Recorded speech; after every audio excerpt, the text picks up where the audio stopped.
How fast is the wind blowing right now? That right there feels like 50. It's perfect to use the wind to our advantage. Yeah. These are the right conditions to run a test with a smoke machine to see how the smoke interacts with the boundary of the bubble. We can exploit the fact that we've got the wind. You know, we have we know what to expect.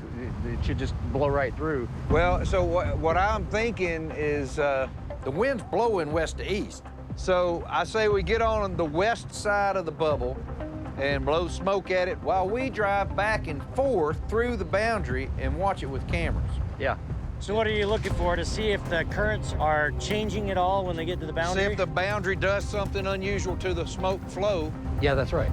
If we see a change of direction, that would tell us we may have something else going on. Yeah. When we've detected the bubble during our experiments, it's always been centered at the triangle with a 2,000-foot radius. But what we don't know is if it's always there, or if it's maybe something that gets activated to act like a giant spherical force field when we start using our equipment. We're gonna start just outside the bubble boundary. Then we'll reverse the truck with the smoke machine pointed towards it in the direction of the wind. The smoke should just shoot straight out if nothing is there to stop it. This camera's ready to go, y'all. If the smoke did anything unusual today, we'd be ready to capture it. Well, all right, Eric, we've got everything in place to do the first test here on the western boundary of the bubble. We're gonna get going, so we're gonna start this thing right now. Copy that, Travis. All right, let's do it. I am recording. Our gusts are at 40.5 miles per hour. Current wind speeds are 31.1. That's crazy. It's almost like we're having a hurricane out here or something. All right, let's back up. Hang on, Thomas.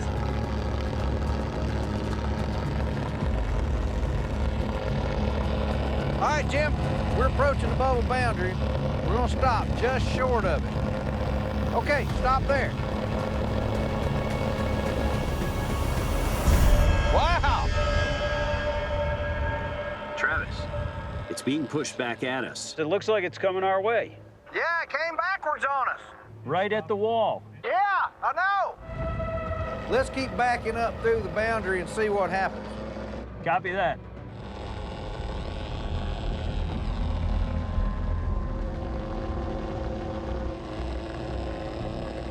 We got through the boundary of the bubble.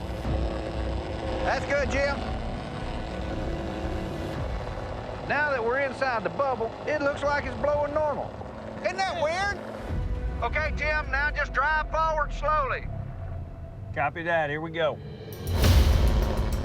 Now that the smoke is blowing in the direction of the wind inside the bubble, we're gonna drive back outside of it to see if the smoke changes again at the bubble boundary.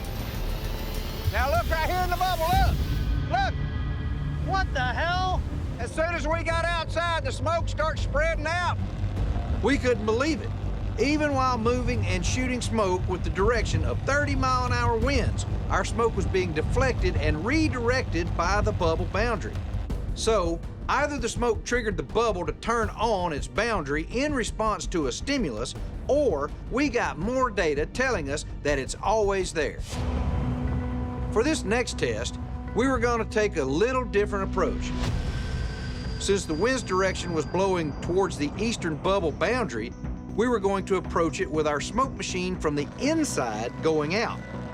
We wanted to see if the smoke flow would change again when it hits the inside of that boundary. Now it seems to be going straight. Yeah. I'm not seeing it flew. No, it's not, no. Just like before, the smoke started shooting straight with the direction of the wind the second it got past where we've marked the bubble boundary. Now, drive slowly back into the bubble.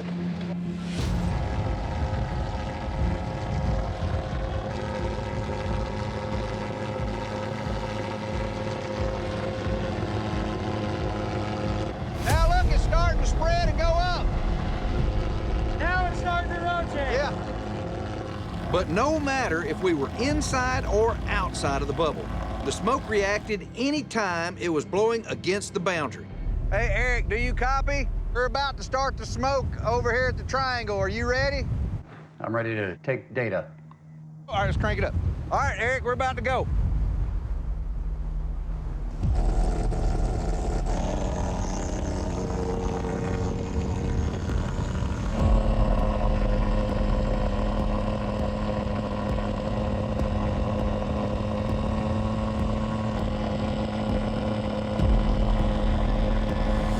That's extra when it does that.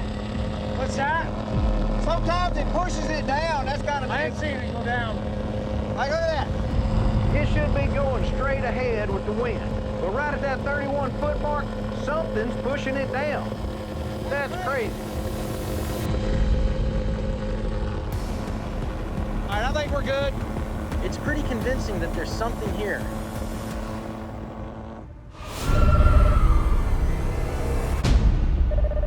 What's going on, fellas?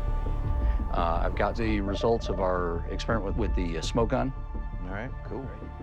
I want to start with a video I recorded from a camera on the mesa, processed through the MetaFrame software. Now watch what happens here. This is when you guys were parked outside the bubble boundary. You can see the bright colors here, which is our smoke. And you'll notice we can see upward movement of the smoke. Oh, yeah, look at that. All in this direction and in this direction. So it's doing this. It's fanning like this. Now, which direction was the wind predominantly moving, though? It was doing this. Right down that road, yeah. And yet you're seeing, you know, the spreading of the bright area to the left and right, which is interesting, right? Right.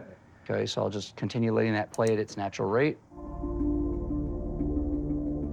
Look how high the smoke's going up. Can you back that up a little bit? Sure. All right, go ahead and let it play. Okay. So if you start looking in, you'll start see in here, and it starts moving up, which, you know, our bubble boundary is right I there. can see it now. I didn't even notice it got high. That's got to be hundreds of feet in the air. Correct. Why? Why is it going up? Does the bubble, does the structure we're talking about actually introduce its own effects on the smoke? And that's what we were looking for, to see if there's something invisible that's going to change that normal flow. It was one thing to see the smoke pushed around in real time at ground level, but Eric's metaframe showed that the smoke appeared to get pulled up and around the bubble boundary, more than 100 feet in the air. Normally, it should have dissipated in all that wind. So, could the bubble boundary have displaced the smoke that much? How? Now, this is video of our last smoke test, 31 feet above the triangle, processed through MetaFrame. And we're punched way in. You can see two towers out there. The tower on the right is just below where we've seen that blob feature before. Right. Once again, I've got that change detection filter on, so changes will show up lighter than what you see here. Yeah. All right? Okay. So at this point, already the smoke is flowing at the center of the triangle. It's flowing the way we would expect it to until it reaches the area where we've seen the blob. Wow. Right there. See where it's coming down? Mm-hmm. We did see the smoke dive down, come about 5 feet off the ground. And see right there, stop. I'm going to draw on the screen. Yeah, go for it. Look at the boundary it makes. That right there is almost a perfect circle. So is this the blob? Once again, we're seeing the smoke being manipulated right where we've previously seen evidence of the blob. The smoke even looked like it was moving around a blob-like shape. Are we looking at more evidence that there is definitely something there at that spot 31 feet above the triangle?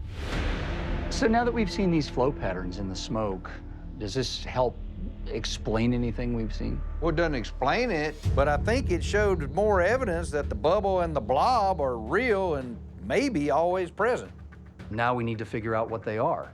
Yeah. Yeah, I think this informs future experiments we do in both places. Right. Back to poking harder at the nest for some answers. As I say, we get to it. Let's do it. Great. See you guys.